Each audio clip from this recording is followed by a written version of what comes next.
tidak berlawanan, berarah seperti ini. Jadi tiknya itu dituakan terlebih dahulu, setelah tua kita eksekusi seperti ini teman-teman. Oh, ini kan juga banyak tuh. Wah, seperti ini kita eksekusi terus teman-teman, seperti ini. Jadi trik seperti ini tuh bisa 85% berhasil dengan konsep kerutinan teman-teman. Jadi rutin, ketika sudah normal kembali, sudah rimbun kembali, kan cukup potong seperti ini. Ketika sudah panjang rantingnya, baru kalian bisa potong habis seperti itu. Nanti tumbuh mata tunasnya agak banyak teman-teman, seperti itu. Jadi trik seperti ini butuh kesabaran teman-teman. Nah, seperti ini. Kalau yang ini kan sudah agak panjang teman-teman. Jadi untuk merimbunkan kita cukup potong di sini teman-teman. Dan ini media tanam yang bagus untuk beringin dolar apa ya? Pertama, bisa tanah campur sekam, bisa kokopit, bisa juga arang campur tanah, terserah, tergantung teman-teman. Jadi biarkan subur, tuh subur bahan bonsainya, dan juga bisa kita arahkan dengan baik seperti itu teman-teman. Oke, mungkin itu pertanyaannya, jadi kita lanjut untuk programnya. Assalamualaikum warahmatullahi wabarakatuh. Kembali lagi bersama saya dalam channel YouTube program bonsai teman-teman. Di video kali ini masih tetap kita program bahan bonsai beringin dolar seperti ini.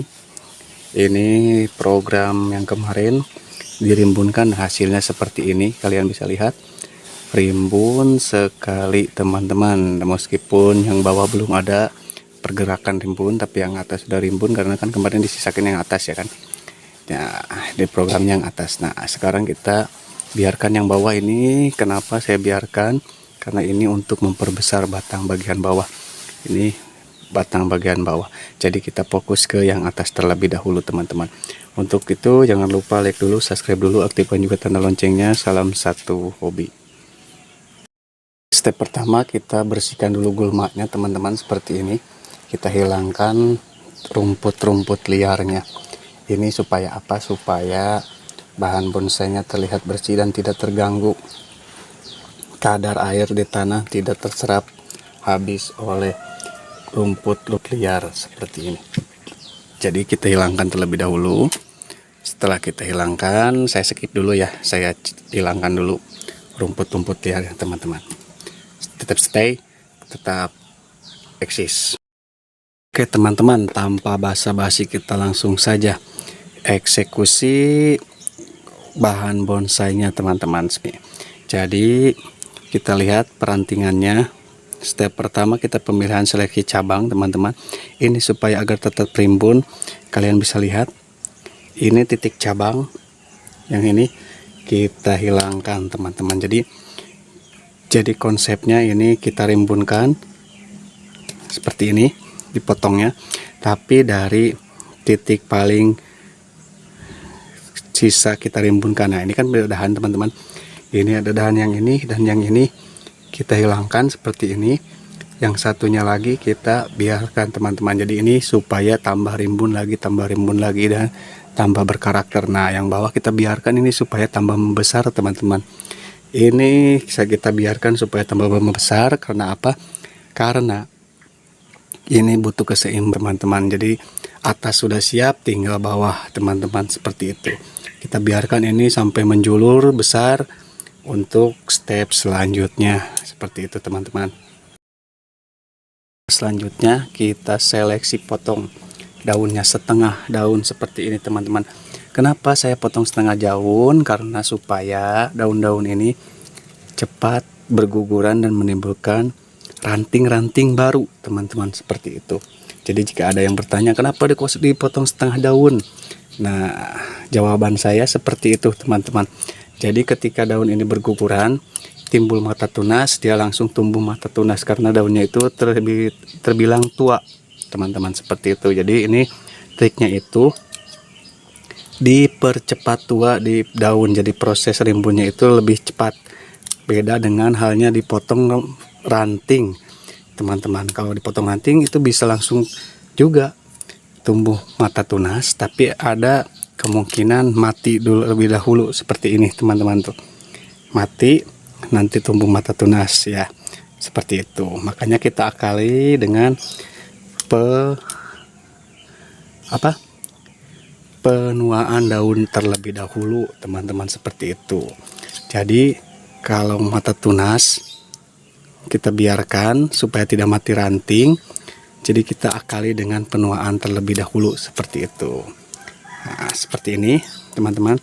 Jadi yang ini kita habiskan, teman-teman, seperti ini. Konsepnya itu masih tetap teknik separuh daun. Jadi membuat bonsai beringin dolar rimbun itu susah-susah gampang, teman-teman, seperti ini.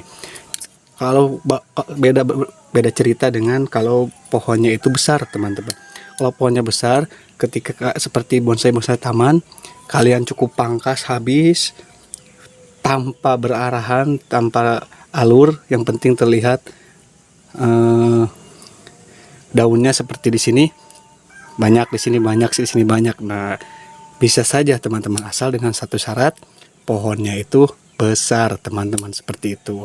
Nah, ini untuk bonsai yang kecil, triknya seperti ini terlebih dahulu, teman-teman. Jadi kita hilangkan separuh mata tunas. Maaf, saya ulangi, separuh daun seperti ini, teman-teman. Ini bertujuan untuk, sekali lagi, menuakan daun supaya cepat daunnya itu berguguran tanpa mematikan mata tunas atau ranting yang akan kita perbanyak daunnya, seperti itu triknya ya. Jadi bisa saja saya potong di sini mata tunasnya, tapi kalau umurnya belum cukup nanti terjadi seperti ini, mati ranting tapi tumbuh mata tunas di sini, tapi tidak berlawanan berarah seperti ini.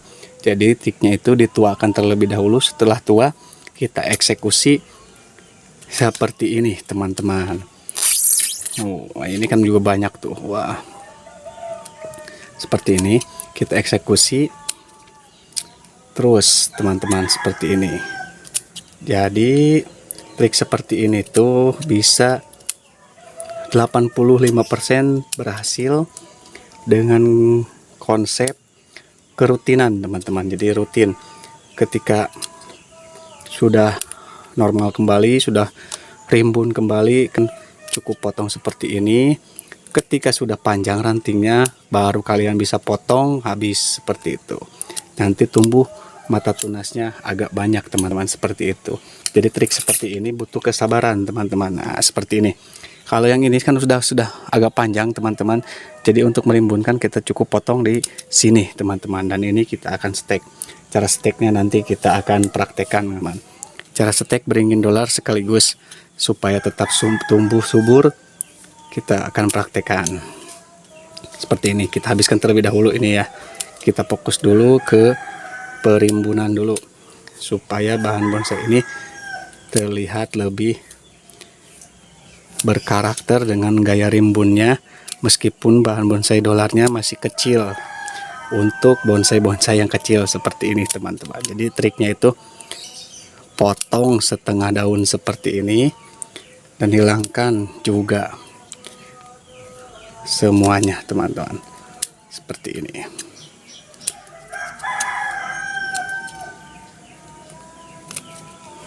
Nah, hilangkan daun-daun yang ingin kita rimbunkan, dahan-dahan yang ingin kita rimbunkan. Kalau yang belum kita mau rimbunkan, kita biarkan seperti ini, teman-teman. Kita biarkan saja, jangan dulu dieksekusi seperti itu. Jadi kita seleksi ranting mana yang akan kita rimbunkan seperti ini. Seperti ini. Jadi kita hajar terus-terusan, teman-teman, seperti ini.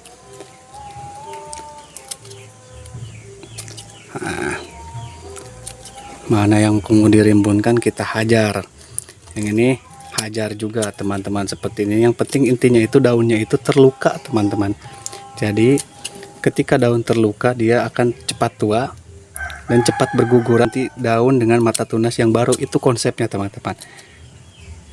Bagi yang belum mengerti, saya melakukan trik ini cukup lumayan berhasil, teman-teman, daripada dipotong tunas ataupun rantingnya. Kalau tidak percaya, kalian boleh praktekkan sendiri di rumah, potong tunas ataupun rantingnya. Biasanya 50-50 di tingkat keberhasilannya, teman-teman, seperti itu. Nah, setelah seperti ini, daun mana yang akan kita rimbunkan, kita seleksi seperti ini, kita salon teman-teman. Setelah mulai cukup, kita biarkan seperti ini, biarkan dahulu seperti ini untuk proses berkelanjutannya teman-teman, seperti itu. Jadi kita biarkan dulu seperti ini untuk proses kelanjutannya. Dan step terakhir untuk step kedua, bukan step terakhir, step kedua untuk memperbanyak mata tunas tumbuh di kulit-kulit yang baru seperti ini, kulit-kulit tua. Stepnya seperti ini. Siapkan sikat gigi seperti ini dan gosok seperti ini supaya terlihat bersih teman-teman, dan menghilangkan dari gangguan kutu seperti ini. Dan ini juga bisa merangsang pertumbuhan tunas-tunas baru teman-teman, seperti ini. Jadi kalau digosok seperti ini, kalian bisa coba di rumah. Jadi kulit-kulit yang tertutup, pori-pori yang tertutup itu bisa kembali terangsang dan menumbuhkan tunas-tunas baru teman-teman. Kita update lagi 2 minggu lagi untuk bahan yang ini teman-teman. Kita buktikan, kita lihat apakah ada tumbuh mata tunas ketika gosok kita dengan cara seperti ini teman-teman. Biasanya itu tumbuh lumayan. Gosok seperti ini cukup simpel teman-teman. Sebenarnya triknya ini untuk membuka pori-pori kulit untuk mengeluarkan mata tunas seperti itu teman-teman. Oke, yang ini sudah selesai step kedua, sudah selesai step ketiga. Jadi setelah itu kalian bisa pupuk dengan pupuk kandang atau pupuk buatan atau pupuk organik, terserah. Kalian simpan di tempat yang seperti biasanya terkena sinar matahari dan terkena air hujan. Dan kalian juga simpan di tempat yang kalian inginkan itu. Jadi sudah itu kita langsung, sayang ini kalau tidak di stek teman-teman, kita simpan di sini saja, kita cabut ntar kalau dia sudah agak besar teman-teman ya. Jadi cara nyetek beringin dolar itu seperti ini teman-teman. Nah seperti ini tuh, sisakan daunnya itu jangan terlalu banyak, ini untuk proses fotosintesis saja teman-teman. Dan ini usahakan tancapannya setengah dari panjang batang stek, contohnya seperti ini. Sekali lagi seperti ini teman-teman. Nah usahakan padat seperti itu. Jadi kalau batangnya panjang 3 cm, kalian kubur di atas 3 cm atau 1,5 maaf, seperti 1,5. Jadi batangnya bisa kita kubur seperti ini. Setelah kubur seperti itu, jadi stepnya itu cukup simple, cukup gampang. Kalian bisa kubur seperti itu. Nanti tinggal tunggu perkembangan selanjutnya di 1 minggu kemudian teman-teman. Oke, bila ada pertanyaan kalian boleh bertanya di tab komentar. Di video ini kalian boleh like, dan kalau tidak menyukai video ini kalian boleh dislike. Tidak apa-apa teman-teman, karena itu merupakan motivasi untuk perkembangan channel ini. Jadi selamat mencoba, salam satu hobi. Saya tidak ada niat menggurui, tapi ini sharing buat kita untuk treatment bahan bonsai kita. Semoga bermanfaat. Saya Program Bonsai, salam satu hobi. Wassalamualaikum warahmatullahi wabarakatuh.